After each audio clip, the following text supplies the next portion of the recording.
Si on veut réussir dans ce métier, qui est un métier complexe, difficile, il faut jeter toutes ses forces dans la formation des équipes.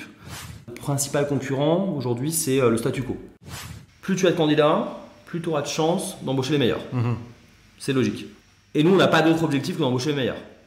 Par contre, le sentiment de progresser, ça doit être une priorité dans toutes les strates de l'entreprise. Et c'est pas négociable. Bonjour, vous écoutez Vive la Vente, le podcast qui apporte des solutions simples à mettre en place pour booster l'efficacité de votre équipe commerciale. Je suis Julien Le Sueur, directeur associé au sein d'Up2, le spécialiste de la vente et des commerciaux. Depuis 2007, nous aidons les dirigeants et les patrons du commerce à renforcer leur force de vente en leur permettant de recruter de bons commerciaux, en formant leur équipe aux méthodes qui marchent et en les aidant à se transformer commercialement avec de nouvelles méthodes de vente. Dans chaque épisode, je reçois un spécialiste de la vente pour profiter de son expérience et lui demander ses meilleures mécaniques commerciales. Si Vive la Vente vous plaît, je vous invite à vous abonner et mettre 5 étoiles si vous êtes sur Spotify ou Apple Podcast. Bonne écoute! Bonjour à tous, aujourd'hui j'ai le plaisir de recevoir Yvon Mayer, Head of Business Development chez Spendesk, une entreprise qui a connu une croissance fulgurante depuis sa création en 2016. Spendesk s'est rapidement développé pour devenir un acteur majeur dans la gestion des dépenses d'entreprise, à tel point que Spendesk devient la 26e licorne française en janvier 2022. Alors pour nous plonger dans l'univers passionnant de l'hypercroissance, nous allons discuter avec Yvon des défis et des stratégies qui ont permis à Spendesk de devenir un acteur incontournable de son secteur en si peu de temps. Hello Yvon. Hello Julien. Bienvenue sur Vive la Vente, comment vas-tu ? Écoute, très bien, merci pour l'invitation. Avec plaisir. Alors dans cet épisode, on va se plonger donc dans l'univers de la gestion et du développement d'équipes commerciales super performantes. Au programme, on va adresser 3 thématiques principales. La première, comment manager des managers. La deuxième, quels sont les défis et les principes à suivre pour scaler sa force commerciale. Et la troisième, comment passer d'une équipe à une organisation en constante évolution pour soutenir justement une belle croissance. Beau programme. Beau programme. Alors Yvon, pour commencer, est-ce que tu peux nous dire d'où tu viens, 2 mots sur ton expérience passée, ton track record, comment tu es tombé dans la vente ? Alors, je suis tombé dans la vente, j'étais étudiant en première année de droit, job d'été. Je vendais des packs d'abonnements presse dans les chaînes d'inscription des universités. On était formé à l'époque sur de la vente transactionnelle. Ouais. C'était basé sur des questions de situation, questions d'impact. Le premier jour, j'ai la chance du débutant. J'ai 8 prospects, je les signe tous. La semaine se déroule plutôt bien. On me propose de reprendre finalement au pied levé une petite équipe de 8 personnes pour pallier la démission d'un manager. J'ai 0 expérience, j'ai une motivation qui est en béton armé, donc je suis allé un peu la fleur au fusil. Après cette première semaine, je n'ai plus jamais mis un pied directement dans la vente. Waouh, c'est une réussite rapide. Est-ce que tu pourrais nous dire quand même quelle est ta plus belle expérience en vente ou en management, du moins celle qui te reste en tête ou de laquelle tu aurais le plus appris ? Ma plus belle vente, je dirais, c'est d'avoir convaincu mes équipes de managers année après année que si on veut réussir dans ce métier, qui est un métier complexe, difficile, il faut jeter toutes ses forces dans la formation des équipes. C'est vertueux à tous les égards, les équipes progressent, les résultats s'améliorent, les bonus sont meilleurs, les perspectives d'évolution s'ouvrent et puis on va en fait garder les talents et surtout on va pouvoir en fait en attirer d'autres plus facilement. Ouais, c'est clair que la formation c'est le nerf de la guerre et puis si on arrive à le faire au quotidien sans s'essouffler et en inspirant les autres, derrière c'est gagné quoi. Est-ce que tu peux nous dire en 2 mots quelle est la proposition de valeur de chez Spendesk et quels sont vos enjeux des prochains mois jusqu'à la fin de l'année grosso modo ? Chez Spendesk, notre mission c'est de bousculer les habitudes avec une nouvelle vision de la gestion des dépenses en entreprise. Okay. On a un outil qui est simple, sécurisé, qui permet de gérer l'intégralité des dépenses du bureau en fournissant un processus d'achat clé en main de la dépense jusqu'à la mise en comptabilité. Okay. On est aujourd'hui, comme tu l'as indiqué, une licorne française. On fait partie du Next 40. Ça veut dire quoi ? C'est que dans l'écosystème français, on a bien grandi. Notre produit, il a eu beaucoup de succès. L'hypercroissance, elle était là quasiment tout au long de la route. Et évidemment, nos investisseurs nous ont beaucoup aidés. Aujourd'hui, on a des enjeux qui sont assez clairs. On veut faire bénéficier de notre solution à plus de partenaires, plus de clients. On veut continuer à mettre un terme à ce processus qui est pénible, bureaucratique, politique, qui consiste en fait à dépenser dans le cadre du travail. Et pour ça, en fait, on doit atteindre la maturité en tant qu'organisation, dans nos process, dans nos principes opérationnels, dans notre façon de recruter, d'onboarder, d'accompagner, faire grandir nos équipes. Ok, et puis c'est clair qu'il y a encore plein de secteurs d'activité qui sont un peu old school sur le sujet.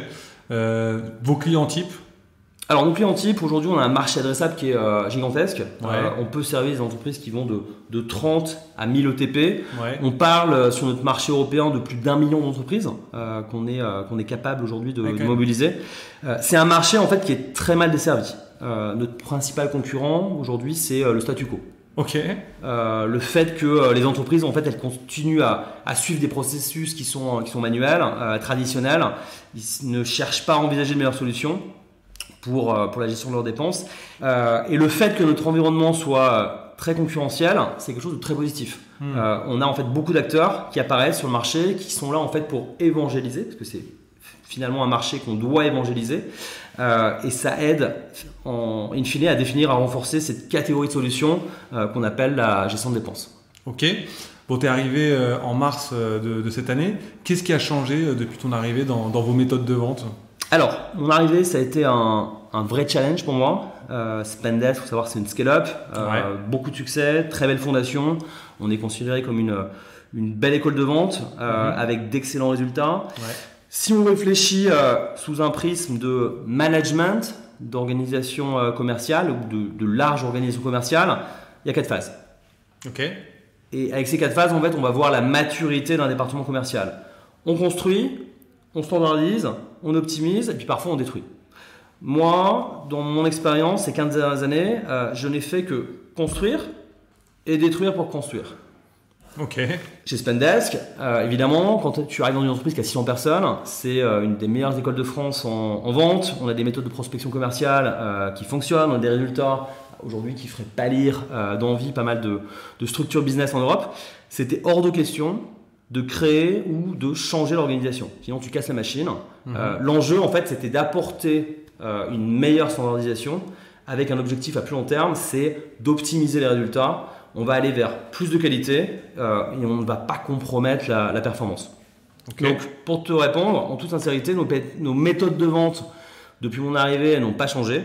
Les changements, c'est principalement sur comment déterminer notre bon niveau d'effort au niveau des équipes, résoudre des problèmes opérationnels qui vont avoir des impacts sur les résultats et également apporter de la méthodologie. Plus de rigueur, plus de data, plus de process pour rendre en fait les équipes plus efficaces, plus scalables. Si je te donne un exemple, dans les entreprises SaaS et souvent avec les structures BDR AE, tu as 2 sujets qui sont centraux et généralement qui vont créer beaucoup de problèmes. Ouais. C'est comment est-ce qu'on définit les opportunités commerciales et derrière comment est-ce qu'on va les allouer aux équipes d'account exécutifs. À mon arrivée, dans ces 2 dimensions, il y avait beaucoup de problèmes, il y avait même beaucoup d'iniquités. Donc on a mis les mains dans le cambouis avec les équipes. On a poussé ces 2 gros chantiers au cours des premières semaines qui ont suivi mon arrivée, avec 2 objectifs. Une définition qui est précise des critères de qualification d'une opportunité et également de permettre une allocation qui soit juste, équitable de ces opportunités aux accounts exécutifs. Maintenant, si on s'attache plus à l'impact qu'un manager, un directeur commercial peut avoir au niveau des équipes, tu as 3 leviers. Le volume, la qualité, la vélocité. Si tu pousses à fond l'un, tu vas perdre sur l'autre et vice-versa. La subtilité, c'est de ne jamais en sacrifier un sur l'autel des autres. Okay. Si on les prend un par un manager qui va jouer sur le volume, on va parler d'un niveau d'effort qu'on va augmenter au niveau des équipes. On va être sur l'atteinte de certains KPIs. On va aussi être capable d'adresser un marché de prospects qui est très large, sans critères. Ou alors avoir des critères d'opportunité qui sont également très larges. Le volume en SaaS, il faut savoir que c'est le nerf de la guerre. Ouais. En parallèle, on va jouer sur la qualité. Là, à l'inverse, on va restreindre notre marché. On va restreindre le type de prospect à qualifier. On va durcir les critères de qualification entre un BD et un AE. Ouais. Ou alors, on va être sur des actions qui vont tendre vers une qualité des notes d'opportunité. Donc, ces notes que les équipes prennent dans le CRM. Et je dirais que la formation, si on veut jouer sur la qualité, c'est quelque chose qui est cardinal. Quand tu veux chercher de la qualité, plus ton sales est expérimenté, plus les opportunités seront bien qualifiées. Donc le taux de closing sera meilleur. C'est simple, c'est logique. Okay. Vélocité, troisième levier. Là, c'est une question aussi d'aptitude commerciale. On va privilégier une stratégie de call où on va beaucoup plus être sur des questions de situation, des questions de problème, des questions d'impact. Et on va être plus véloce également, qu'on va demander aux équipes de disqualifier plus facilement leurs prospects, ou alors on va challenger l'intervalle entre chaque étape du cycle de vente pour emmener finalement nos clients plus rapidement vers la mise en place de la solution. Ok, bon, hyper intéressant ce que tu viens de développer, mais si je reprends les 3 points, c'est avant tout le volume, la qualité et également la vélocité. Dans un contexte comme le nôtre actuellement, tu recommandes justement aux dirigeants, alors bien évidemment il faut travailler sur les 3, mais quel est le levier, on va dire, de productivité qui est le plus important selon toi en ce moment ou qui répond le mieux sur le marché? Aujourd'hui, on est passé d'un environnement de start-up où l'argent coulait à flot et où finalement on peut tirer sur tout ce qui bouge. Aujourd'hui, ce n'est plus vrai. Donc on doit passer d'un modèle de scalabilité ou un modèle où on va à tout prix, à n'importe quel prix, faire grandir l'entreprise. On va passer sur la profitabilité. Donc effectivement, il faut plus aller sur des verticales qui sont porteurs, aller regarder un peu dans les données macroéconomiques pour voir qu'est-ce qu'il y a derrière les chiffres opérationnels des équipes commerciales pour derrière créer une entreprise qui soit non pas en croissance, mais qui soit profitable. Ouais, donc on va aller plutôt sur la qualité si je te rejoins. Exactement. Qu'est-ce que toi tu as appris depuis 8 mois que tu ne savais pas encore en management ou en vente d'ailleurs? Alors j'ai appris beaucoup de choses. Déjà passer d'une communication qui est très straight to the point, direct. Ouais. Chez Spendesk, on est beaucoup plus dans le collaboratif. On met en avant le contexte, toujours. Pourquoi on a cette stratégie, pourquoi on prend ces décisions, ou même pourquoi est-ce qu'on va faire un meeting. Ouais, moi, j'ai été… Cette culture du why dont tu me parlais en préparation. Exactement. Donner du sens à chaque action, chaque intervention. Tout à fait. Moi, j'ai été élevé à l'inverse par des managers formés chez McKinsey. Donc là, tu es dans une communication beaucoup plus cabinet de conseil. Ouais. Conclusion first. C'est un peu à l'opposé de ce que tu apprends à l'école. À l'école, tu vas faire des dissertations. Mais en entreprise, finalement, on n'est plus à l'école. On n'est pas là pour apprendre à raisonner, à structurer. On est attendu pour donner des réponses. Et finalement, quand on applique ça, la parole est beaucoup plus effective. Ok. Spendesk, effectivement, on est sur du start with the why. Donc c'est pourquoi on fait quelque chose. C'est vertueux. Pourquoi? Parce que derrière, si tu souhaites aider des personnes à être dans l'action, à prendre des initiatives, il faut toujours commencer par expliquer pourquoi quelque chose doit être fait. Pourquoi, de quel constat on part, de quelle problématique on part, et les gens iront vers la solution. Exactement. Et ça va favoriser en fait un sentiment d'appartenance, ça va inspirer, on va mettre les personnes dans l'action.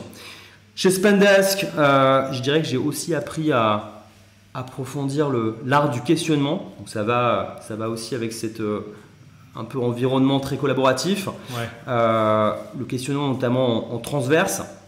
Et en fait, le questionnement, ça permet l'influence. Moi, je me rappelle d'un meeting en interne. Je venais d'arriver. C'était sur le sujet du recrutement chez Spendesk. Ouais. C'est un sujet que je maîtrise plutôt très bien. Okay. Et j'étais sur un mode de communication très dur, très péremptoire, un peu dans le jugement, avec des solutions, beaucoup moins de questions. Et quand tu arrives en fait depuis 5 jours dans l'entreprise, il faut réfléchir un peu à revoir la copie. Et qu'est-ce que tu appelles un questionnement transverse? Aujourd'hui, on est amené dans des structures comme Spendesk à collaborer beaucoup avec des business partners. Ouais. Sur la partie enablement, sur la partie opération, sur la partie recrutement. Ouais.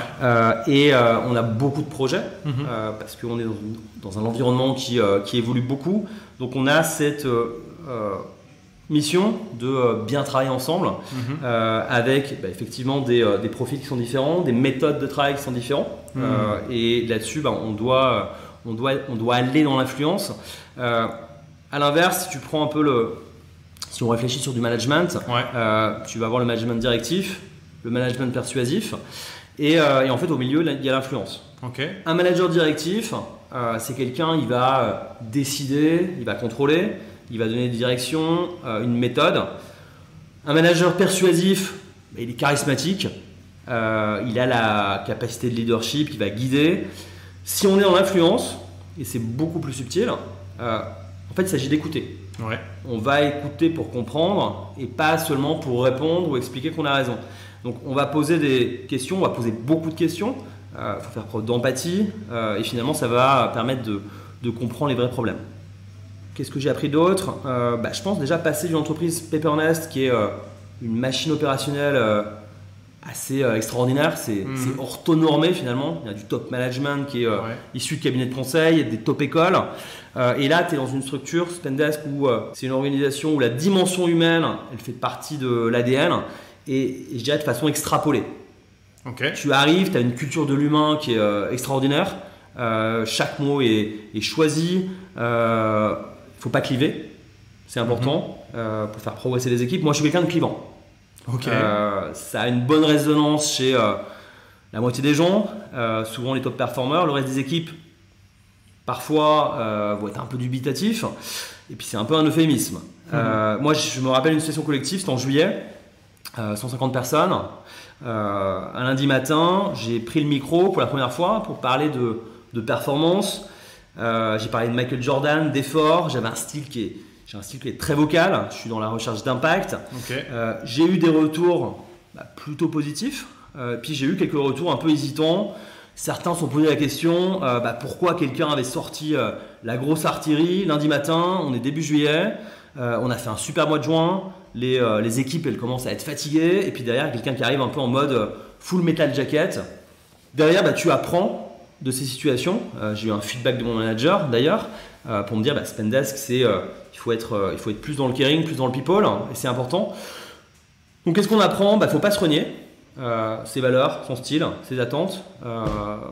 Mais d'un autre côté, on doit également aller vers les autres, comprendre, s'adapter, s'ouvrir, être à l'écoute, et puis aller sur d'autres cordes qui ne sont pas nécessairement les tiennes. Ce que tu viens de dire, ça me fait penser à une citation de Confucius. Quand tu fais des choses et que tu essaies de bouger les lignes, justement, sache que tu auras contre toi ceux qui voudraient faire la même chose, ceux qui voulaient le contraire, et l'immense majorité de ceux qui ne voulaient rien faire. Pas mal. Donc je ne suis pas étonné du résultat.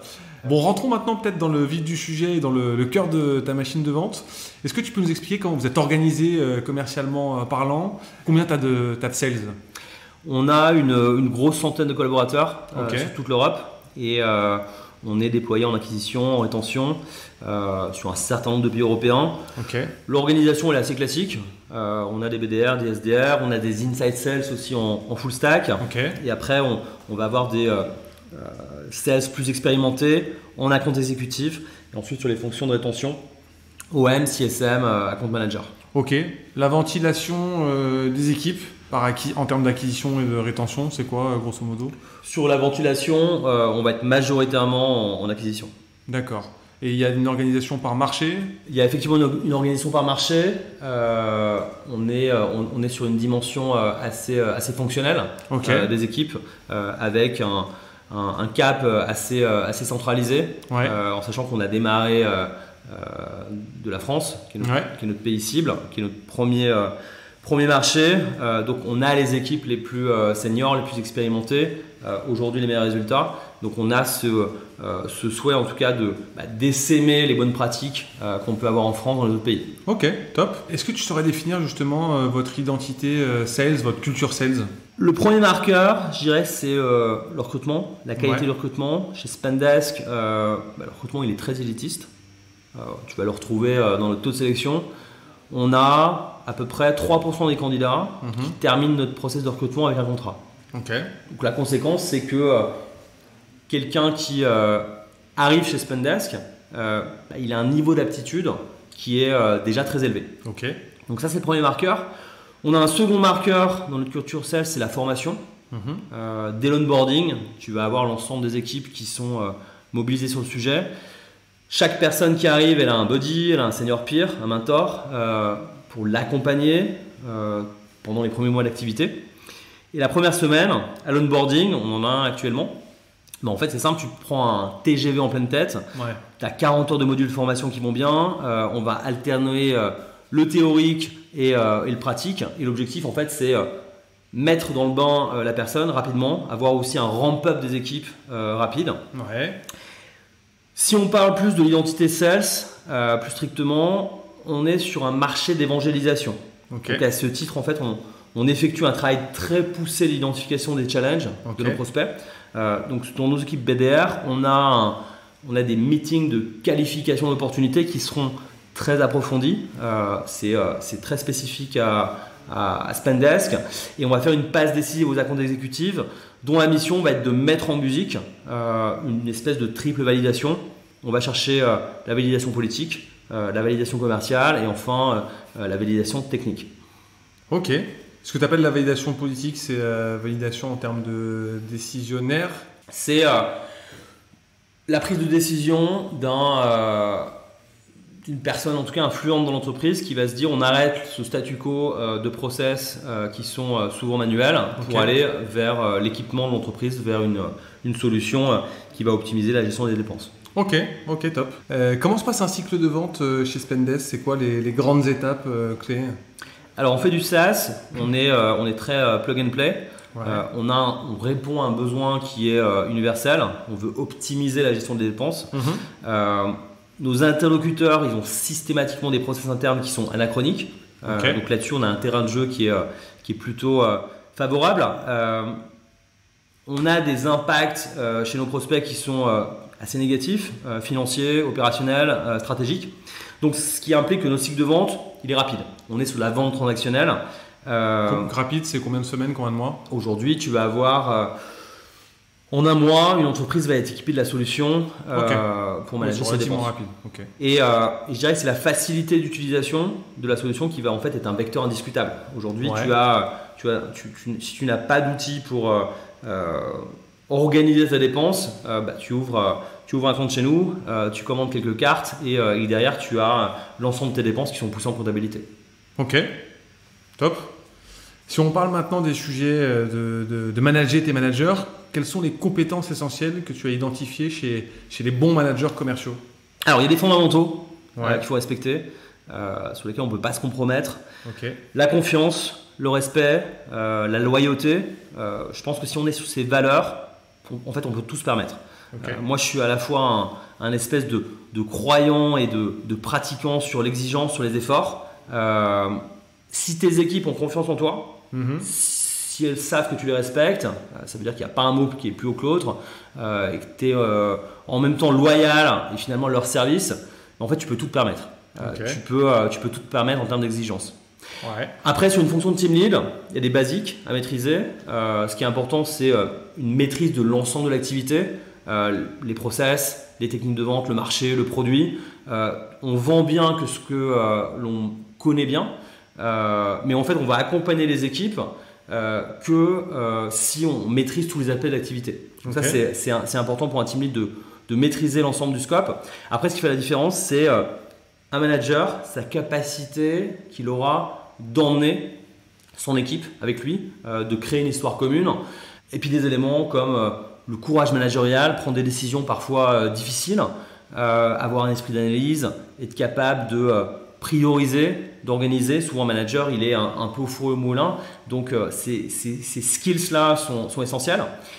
Et puis sur d'autres registres, et surtout dans les entreprises où le niveau d'excellence et d'exigence est important, c'est la capacité du manager d'absorber la pression, celle qui vient d'en haut, celle qui vient de ses équipes aussi, beaucoup, et donc de ne pas subir et d'être un acteur du changement. De donner le tempo. Exactement. Et puis au-delà des compétences, il faut avoir en tant que manager les bons drivers, je dirais les drivers personnels, ceux qui vont avoir un impact sur les équipes. Si je regarde quels sont les miens, moi je suis dans la recherche de la performance, je suis dans la volonté farouche de faire progresser les autres, être à leur service. Pour moi, c'est des combats qui font sens. Hyper intéressant ce que tu viens de développer un instant, et notamment ce qui fait la différence entre les bons et les moins bons managers, on va dire.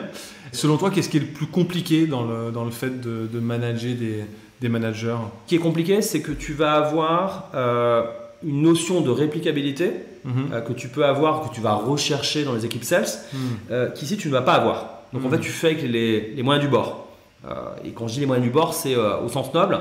Moi, j'ai des managers qui sont très forts, très talentueux. Par contre, on est dans de l'individualisation. Et ça, on le pousse au maximum. Okay. Dit plus simplement, si dans ton équipe, tu as 5 managers, ce qui est en jeu, ça va être de projeter chacun avec ses forces dans la bataille. La conséquence, c'est que tu vas être sur des niveaux de discussion qui vont être très différents. Ouais. Des niveaux de complexité dans les projets que tu vas leur donner qui seront très différents. Des niveaux d'exigence également. Ouais. Certains vont avoir une capacité commerciale qui est très forte. Ce sont des excellents sales, des anciens top performers. D'autres sont très bons dans le coaching. Tu vas avoir des managers qui ont en fait cette relation quasi émotionnelle avec leur équipe qui est chevillée au corps. À l'inverse, des managers très bleus, dans l'analyse permanente, des plans d'action très structurés, très soignés. Et puis derrière, le rapport à la pression dans tes équipes de managers va être différent. La charge de travail aussi n'est pas la même d'une personne à l'autre. Il y a une résistance au changement ou à l'inverse, il y a un souhait du changement, la capacité à absorber beaucoup de tâches. Donc au final, tu te rends compte que tu as une équipe de managers et tu obtiens les résultats de façon très différente. Ouais. Et c'est en fait un peu toute la complexité, toute la simplicité aussi d'accompagner ces managers, c'est que tu vas avoir plusieurs leviers. Tu as différents profils. Exactement. Et tu as parlé d'ailleurs à l'instant, tu viens de dire que tu auras des profils bleus. Donc si je comprends bien, le premier conseil que tu donnes sur le sujet, c'est peut-être de faire passer à tes managers le dire ou Processcom pour connaître peut-être leur profil dominant, quels sont les leviers sur lesquels les faire travailler. Ouais, c'est une piste qui est assez intéressante. On l'a fait récemment et puis tu te rends compte aussi en faisant ça que potentiellement tu as des déséquilibres dans tes équipes. C'est important d'avoir des personnes très structurées ou très drivées par la performance, mais en même temps il faut avoir des animateurs, il faut avoir des personnes qui sont beaucoup plus à l'écoute des équipes, beaucoup plus humains parfois. Et c'est effectivement un exercice qui te permet d'aller identifier ces éléments. Ok. Tu peux nous expliquer les principaux changements que tu as pu apporter pour continuer de développer un cadre opérationnel solide chez Spendesk depuis que tu es arrivé ? Alors, quand tu arrives dans une entreprise comme Spendesk, qui est une entreprise forte avec de grosses fondations, la première erreur, ça serait de vouloir justifier ton arrivée. Ok. Tu veux tout modifier et en fait prouver que toi aussi tu es compétent. Faire du changement pour le changement. Exactement. Et finalement te rassurer tes équipes, rassurer ton manager. Okay. Moi j'ai essayé d'avoir une démarche un peu différente.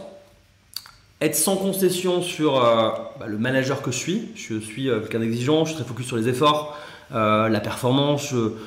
Ce qui compte pour moi et le plus important, c'est le développement des talents.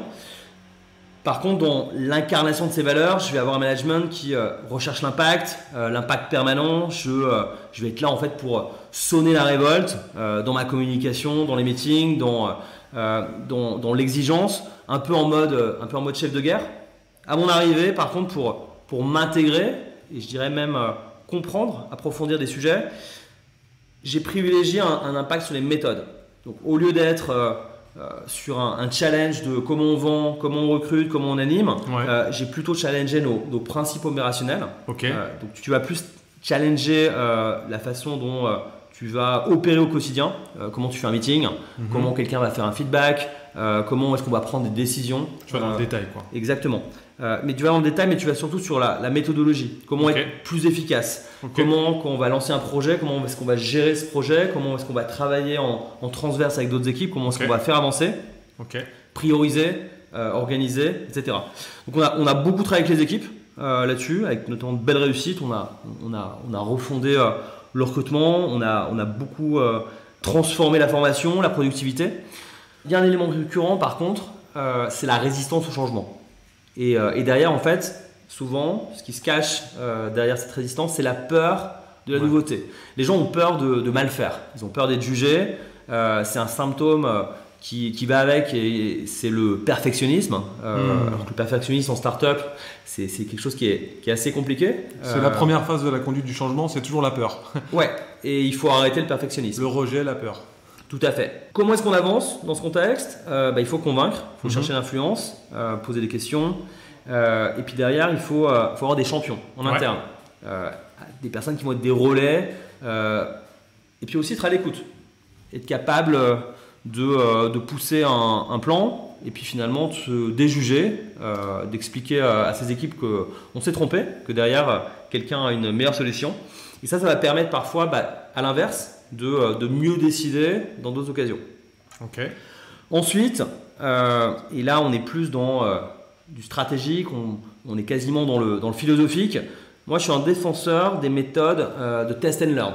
Okay. Ça veut dire quoi? Tu as une idée, tu structures un plan d'action, un plan d'exécution de A à Z. Okay. Tu prends l'entièreté des responsabilités sur le sujet. Tu lances at scale de façon simple, radicale. Donc tu vas créer du mouvement. Ce mouvement, il va créer des bugs, des problèmes. Et plus tu scales ces tests, plus tu as de bugs et de mouvements. Et derrière, tu vas en fait devoir identifier quel est le bug le plus important qui, si je le corrige, va apporter le maximum d'impact à mon organisation, à mes résultats. Donc là, il faut prioriser. Ici, on ne parle pas d'obligation de résultat, mais de moyens. On va en fait rassurer les équipes, parce qu'on n'attend pas un résultat la semaine prochaine. Par contre, ce qu'on attend des équipes, c'est qu'elles se mettent, qu'elles se mobilisent pour la mise en place de l'ensemble des actions qui vont faire qu'on va atteindre le résultat. Si ça fonctionne, on continue. Si ce n'est pas le cas, on va corriger, on change. Puis si ça ne marche pas, on arrête, tout simplement. Et on le fait rapidement. Derrière, effectivement, il faut les bonnes personnes sur le recrutement, il faut bien les former. Mais la clé de voûte, dans une organisation qui veut être dynamique, qui veut avancer, c'est justement cette méthodologie de test and learn.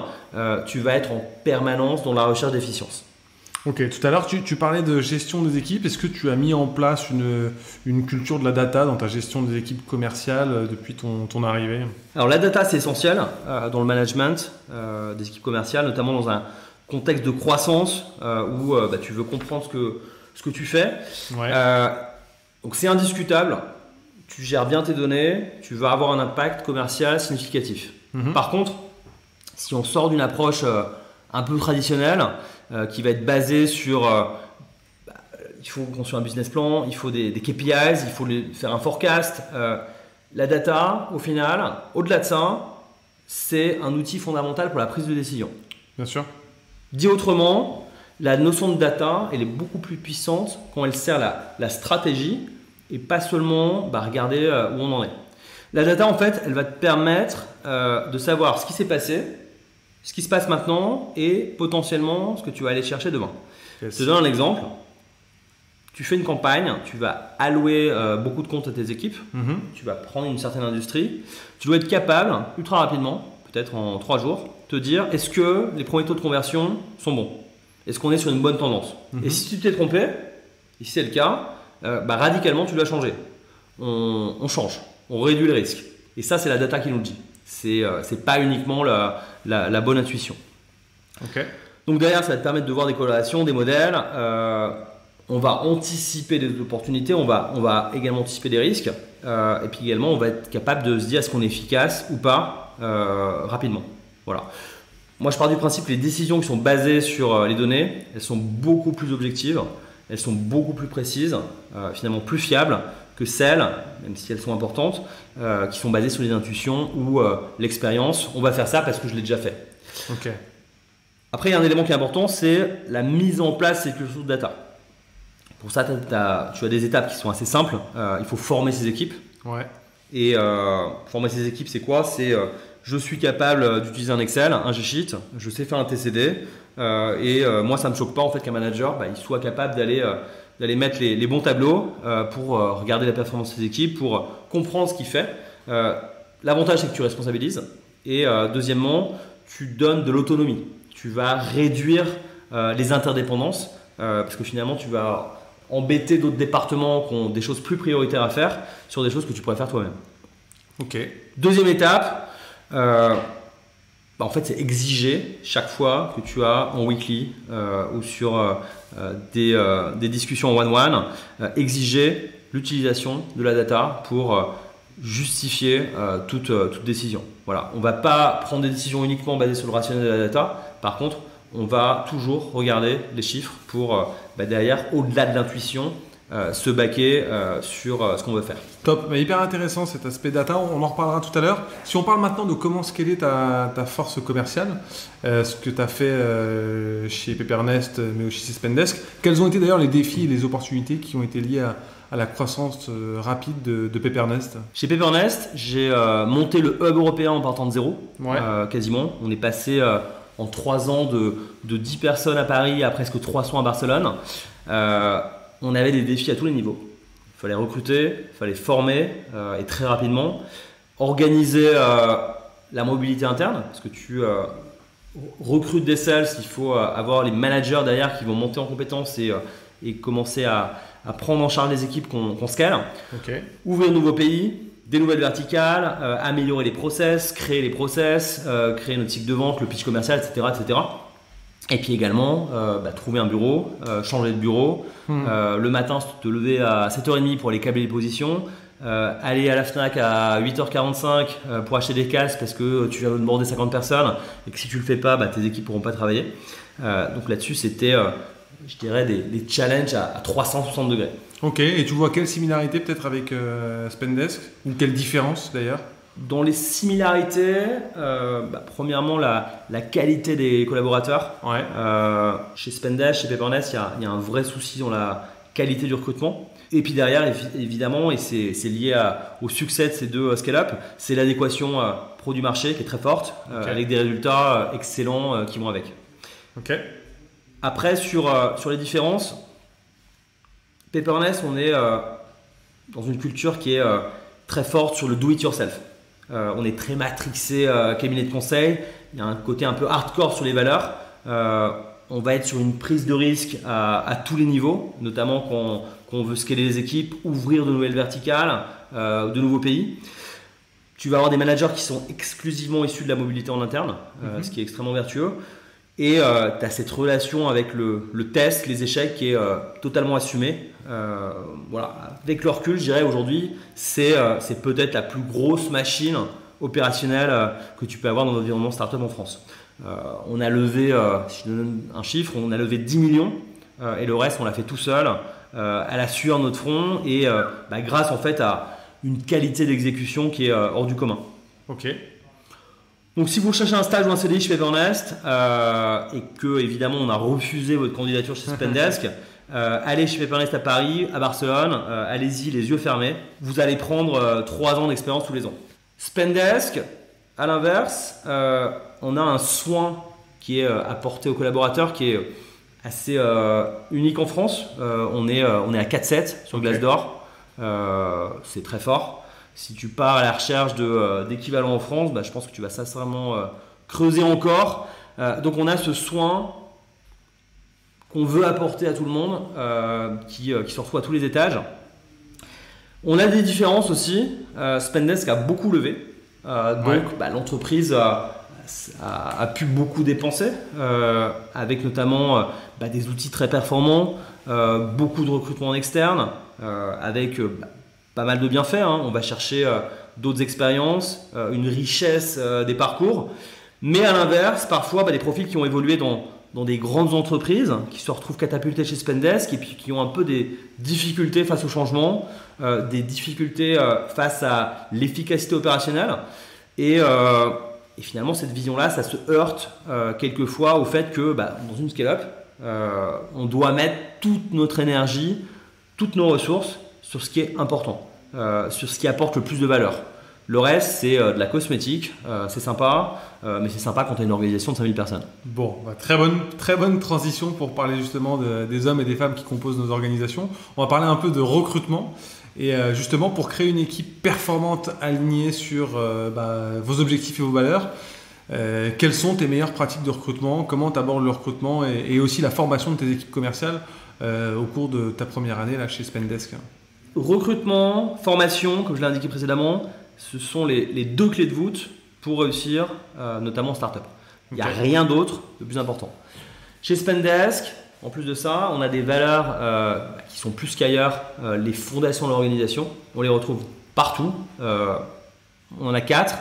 La responsabilité, l'ambition, la bienveillance et l'optimisme. Alors, c'est pas 4 mots pour faire joli sur un site internet. Ce sont des choses que tu vas retrouver à tous les niveaux. Ok.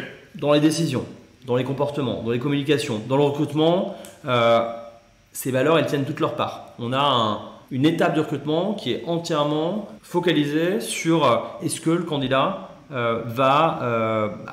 qui souhaite rejoindre l'entreprise, est-ce qu'il va correspondre aux valeurs de l'entreprise. Donc ces valeurs, c'est notre meilleure carte. Moi, j'ai rejoint d'ailleurs l'entreprise en grande partie pour ces valeurs et puis pour ce que j'ai pu lire et entendre sur Spendesk. Pour moi, c'était hors de question d'y toucher. Okay. Donc, plus tu as de candidats, plus tu auras de chances d'embaucher les meilleurs. C'est logique. Et nous, on n'a pas d'autre objectif que d'embaucher les meilleurs. Okay. La première bataille que tu dois livrer, c'est celle des chiffres. C'est la jeunesse de candidats. Finalement, on va piloter le recrutement comme on va piloter une force commerciale. Okay. Pour réussir, tu dois être capable en fait, d'avoir une synergie de tous les canaux qui vont te permettre d'avoir le plus de candidats possible. Et dans un temps très court. En fait, le recrutement, c'est un sprint. Ouais. Et la clé, c'est tu mobilises un maximum de personnes en interne dans un temps très court et tu veux mettre en musique toute cette synergie. Il faut que les offres soient mises à jour tous les jours sur les job boards. Il faut être capable de faire du mass mailing. Il faut être capable de contacter dans les universités, les écoles, les responsables pédagogiques, les responsables académiques, les alumni, aller faire de la cooptation, du sourcing sur LinkedIn, mener des actions d'automatisation. Donc tout ça, ça te permet d'avoir des candidats. Et la deuxième bataille, en fait, c'est savoir qu'est-ce que tu vas faire de ces candidats. Donc c'est de se poser sur est-ce que mon processus de recrutement, au global, est-ce qu'il est efficace ? Est-ce que chaque phase du process, il va répondre à un objectif précis ? Est-ce qu'on est capable d'avoir de la vélocité ? Un indicateur clé qui est important pour une startup, c'est est-ce que je suis capable en 15 jours d'enregistrer un CV et de faire une offre à un candidat ? Si la réponse est oui, tu as en tout cas un processus de recrutement qui est efficace. Ok. Tout ça, c'est intéressant. Par contre, ce qui est important, c'est qu'est-ce qu'on recherche ? On va avoir des qualités, notamment sur les équipes commerciales. On va avoir un certain nombre de qualités qu'on va regarder. Okay. On va passer nos candidats un peu à la loupe, à la moulinette sur ces qualités. Okay, donc si je résume bien, il y a des moyens de sourcing qui sont colossaux pour brasser large. Et plus tu as de candidats, plus tu risques de recruter des bons. Il y a 2, avoir un process de recrutement qui soit bien huilé pour mettre du rythme notamment, parce qu'aujourd'hui c'est sûr que quand on sait qu'un commercial il trouve un job en moyenne en 21 jours entre le moment où il se met en recherche et le moment où il signe un contrat de travail ou une promesse d'embauche, ça va vite. Et 3, avoir un process d'évaluation avec justement des mises en situation peut-être et des évaluations qui soient focus sur justement les techniques de vente, le tempérament. Tout à fait. Ok. Tu regardes quoi justement en premier lors d'un recrutement ? C'est quoi tes premiers critères ? Alors, sur les critères, il faut savoir que le recrutement chez nous, c'est 4 phases. Il y a une première phase avec un chargé de recrutement où là, l'objectif, c'est pas de déterminer que la personne est là le profil pour nous rejoindre, mais qu'à l'inverse, cette personne ne l'a pas. Donc en fait, on est là pour disqualifier. On a 3 éléments fondamentaux qui sont en fait disqualifiants. 1, est-ce que le candidat te donne envie ? C'est logique, tu es sur une fonction commerciale. Est-ce que la mission que tu lui proposes, c'est exactement ce qu'il recherche ? Est-ce qu'il a envie de faire de la prospection sur un poste de BDR ? Okay. Et enfin, est-ce que le candidat, demain, ou dès l'entretien, il va être coachable ? Quand on met en place la formation comme étant l'élément principal, il faut que tu aies des équipes qui ont envie de jouer le même jeu que toi. Okay. Ça, c'est la première phase. Deuxième phase, on va approfondir. Est-ce que le candidat s'est bien préparé ? Est-ce qu'il maîtrise une provision de valeur ? Est-ce qu'il connaît le job ? Est-ce que sa communication est structurée ? Est-ce qu'il est capable d'analyser même, de faire preuve d'écoute ?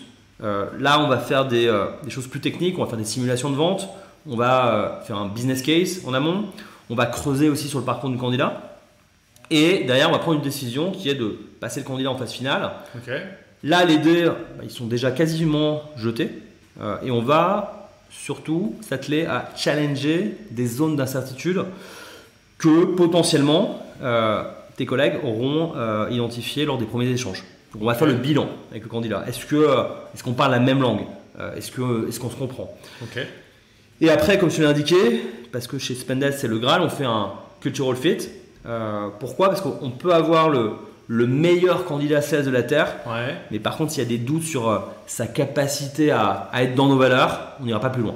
Ok, il y a un test ou c'est un ressenti, c'est du feeling? C'est une discussion. Alors, il ne s'agit pas de se dire est-ce que j'ai envie d'aller boire un verre ou un café avec cette personne, mais plutôt imaginer cette personne dans la cohue Spendesk sur le pod avec l'ensemble des équipes. Est-ce que cette personne, elle va être intégrée dans ce qu'on recherche? Ok, bon, on a parlé de recrutement, merci, c'est très clair, très inspirant. Si on parle de formation, notamment quand on veut pérenniser sa force de vente, c'est quoi justement les tips et tes recommandations en termes de formation, de montée en puissance des équipes?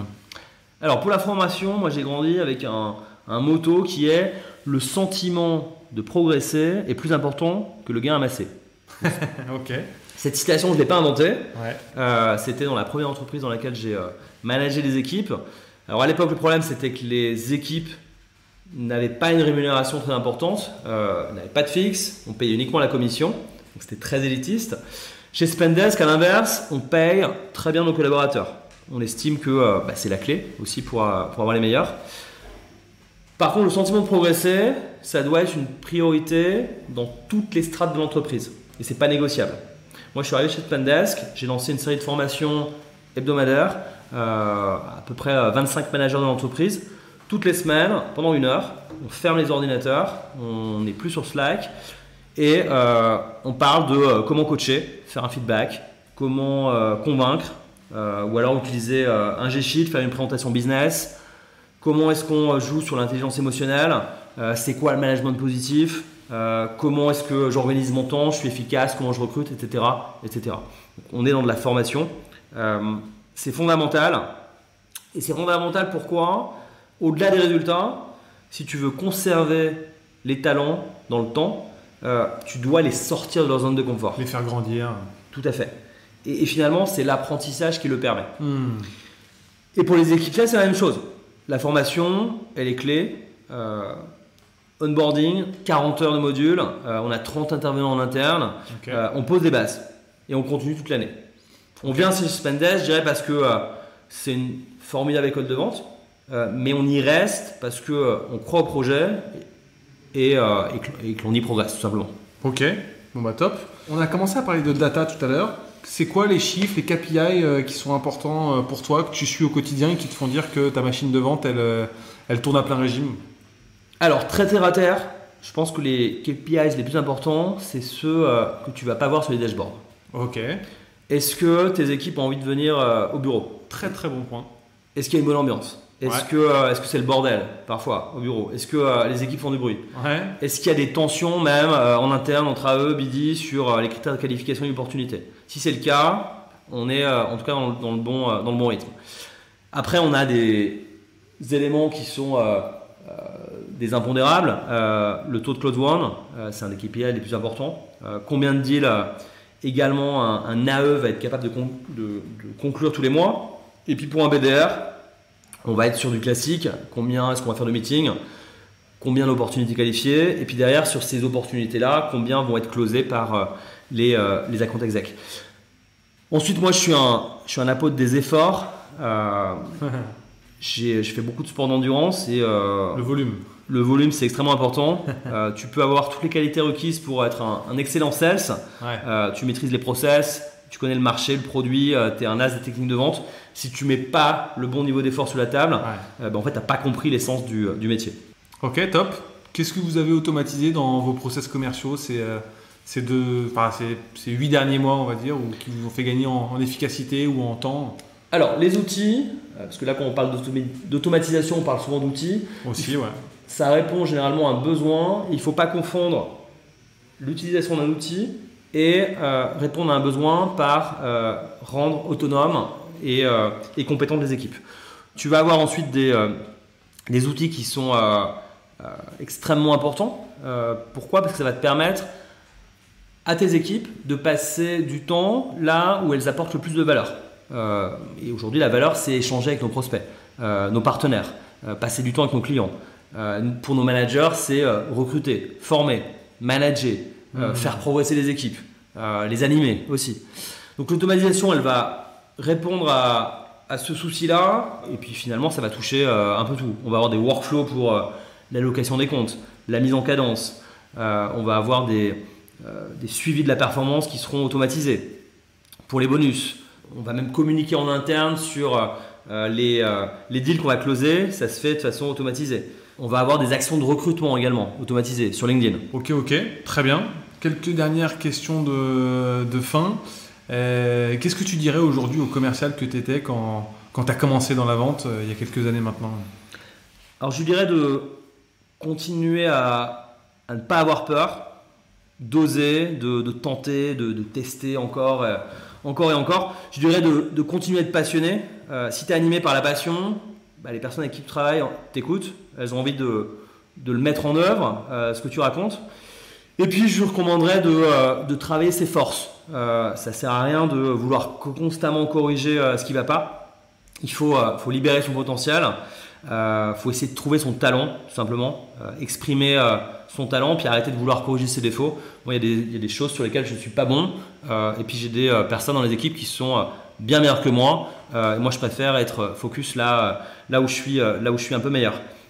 Ok. C'est quoi le meilleur conseil qu'on t'ait déjà donné? Je pense qu'il faut ne pas avoir peur d'être soi-même. Parce qu'être soi-même, c'est être dans de la sincérité avec ses équipes. Et puis derrière, ça permet de travailler en confiance, de montrer ses faiblesses. Et derrière, finalement, quelqu'un, même avec des gros défauts, s'il est soi-même, s'il est conscient de ses défauts, on peut tout lui pardonner. Ça, c'est notre singularité, c'est notre force aussi. C'est ce qui fait qu'on est unique aujourd'hui, quoi. Tout à fait.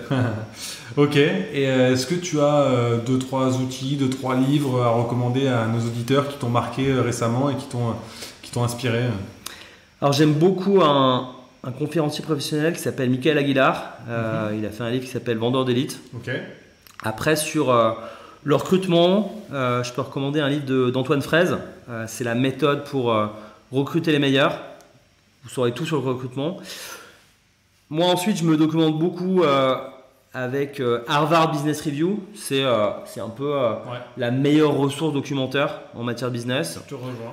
Et après sur les outils, une feuille blanche, A4, tu prends un stylo, tu fais quelques bullet points, tu te poses la question pourquoi tu veux t'adresser à quelqu'un ou à un groupe, c'est quoi ton objectif, et puis derrière quel est l'impact que tu veux avoir. Quelques arguments, des exemples, il faut faire du storytelling, et puis derrière avoir une entrée matière un petit peu d'icebreaker, faut être impactant, puis avoir une sortie mémorable, une next step. Cette feuille de papier, pour moi, c'est le meilleur outil business, ça s'appelle la préparation. Ok, le fameux one-pager.